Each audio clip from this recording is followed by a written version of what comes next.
Have you ever watched a training session or a race and wondered, how is the snow always that perfect? So hard, so grippy, so consistent, no matter the weather conditions. Well, it's not just luck or good weather. Those perfect conditions don't just happen by themselves. Get ready to dive into the heart of snow preparation. Today, we'll discover the art of watering. Hey there, glad to see you back. Let's get into it and see what watering is all about. So let's start from the beginning. What exactly is this thing called watering? As the name suggests, it's all about adding water to the snow. So basically when we spray water over the slope and temperatures drop below zero, that water freezes and turns into a solid, icy layer. This process helps make the snow surface harder, more stable, and way more resistant to pressure. Okay, so now you may ask yourself, why is it actually so important that the snow is icy and compact? Professional athletes need this tough, consistent surface to perform at their best. The force they apply with their skis is incredibly high, and an adequate snow surface is key to keep the environment safe and consistent over time. All right, let's get into the details. So, what exactly do we need to know before we start watering a ski slope? Well, there are two key things to always keep in mind. Number one, the weather. Ideally, you'd want a clear day followed by a cold, calm night. But more than anything, you need low temperatures. Without cold, the snow can't absorb the water properly, and instead of bonding into a solid layer, it can form a crust on the surface, which is exactly what we don't want. Number two, always keep in mind that the amount of water you spray will be key for the final result. The more water you use, the denser, harder, and in most cases, slippier the snow will become. Therefore, it's important to plan in advance and define what result you want to achieve. It's always about finding the right balance. Amazing. So let's move on and discover how we can get the water onto the slope. There are two different ways, and each one works a little differently. So yeah, let's start with the most technical one, the high pressure bar method. This is the most advanced method, and when used properly, probably the most effective. With the high pressure bar, water is injected directly into the snowpack through a long metal bar equipped with multiple nozzles. The pressure allows the water to penetrate deeply, from top to bottom, creating a solid, compact, icy base. One major advantage is how evenly the water is distributed across the slope. Thanks to the many nozzles, you get a very consistent result over the entire surface. Another advantage is that this process can be done using a timer, typically with an audio signal, moving the bar down a few centimeters every few beeps. This helps ensure that the amount of water injected is precisely controlled, making the surface dense, grippy, and consistent. But of course, there are downsides too. First, you need more equipment and more people. The bar must be operated carefully by an experienced team. The high pressure can be dangerous if not handled correctly.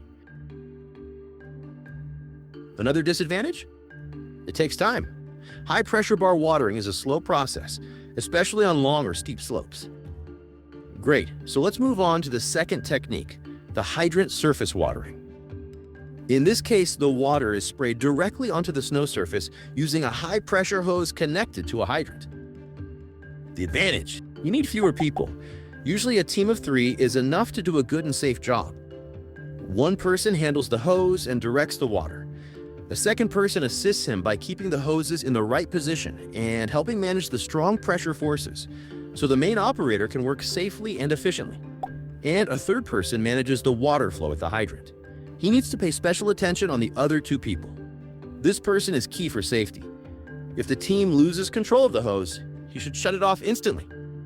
This method also requires less gear, and it's usually faster to complete than the high-pressure bar method. But it comes with some trade-offs. Since you're watering from above, it's hard to control exactly how much water hits each spot, which can lead to inconsistent results. Some areas might freeze harder than others. And as the water is not injected directly into the snowpack, there's a real risk it won't penetrate deeply enough. especially if the temperatures are too high or the weather isn't stable. The water might freeze only on the top layer, creating a fragile crust. And that crust can quickly become a serious danger for athletes, breaking under the pressure of the skis. Sometimes, the best results come from combining both techniques. This is often used at World Cup events, when the weather conditions are difficult and a perfect slope is needed. In this case, the slope is first watered with the hydrant to harden the base layer.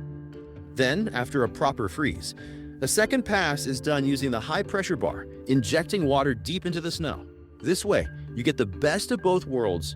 It takes more time and effort, but when done right, it delivers the best possible conditions. Now, theory is one thing, but in the real world, things get a little more intense. So let's leave the whiteboard behind and take a look at what it actually takes to get a World Cup slope race ready. And what better place to do that than the Gran Risa, one of the most technical and demanding courses on the entire World Cup circuit. It's steep, narrow, and known for its unforgiving terrain, the perfect example of what proper snow preparation really means. To prepare a World Cup slope like the Gran Risa, the snow must reach a specific density of about 550 kilograms per cubic meter. That's more than double the weight of soft, natural snow, which typically comes in around 250 kilograms per cubic meter. Getting there takes an incredible amount of work and water. Around 700,000 liters of water are injected directly into the snowpack. The method? High-pressure injection bars, steel pipes about 5 meters long, with nozzles spaced every 10 centimeters. The water is injected into the snow surface at precise intervals, about 1 injection per square decimeter. On a slope like the Gran Risa, that means making more than 4 million injection holes in total. The result? A compact, durable, and grippy surface, consistent from top to bottom, ready to withstand the pressure of a full World Cup field. Wow, pretty impressive, right? And if you've been paying attention, you probably noticed that many of the key points we discussed earlier were applied perfectly in the Gran Risa example. So that was the big stage. Now, let's shift gears and head to a different kind of slope.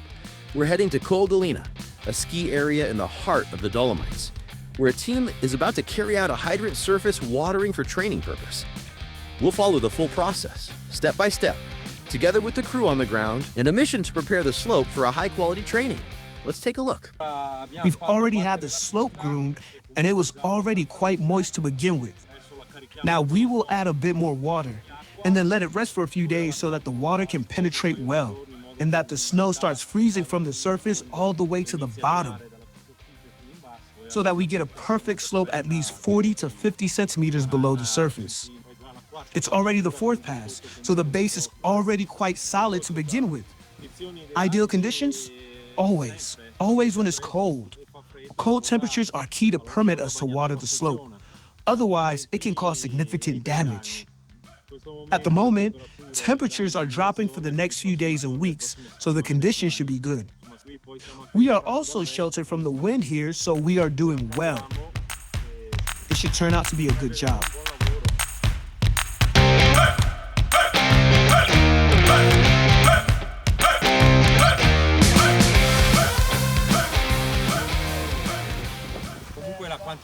The amount of water we spray determines the hardness of the slope later. Right now, we are not doing an extreme water. We don't put too much water because during this time of the year, there are also a lot of ski clubs with younger athletes here who don't need to face overly extreme conditions. So we put a little less water on the surface. The more water you put, the more the surface becomes interesting and challenging afterwards. We let it rest for a couple of days now so that everything consolidates right.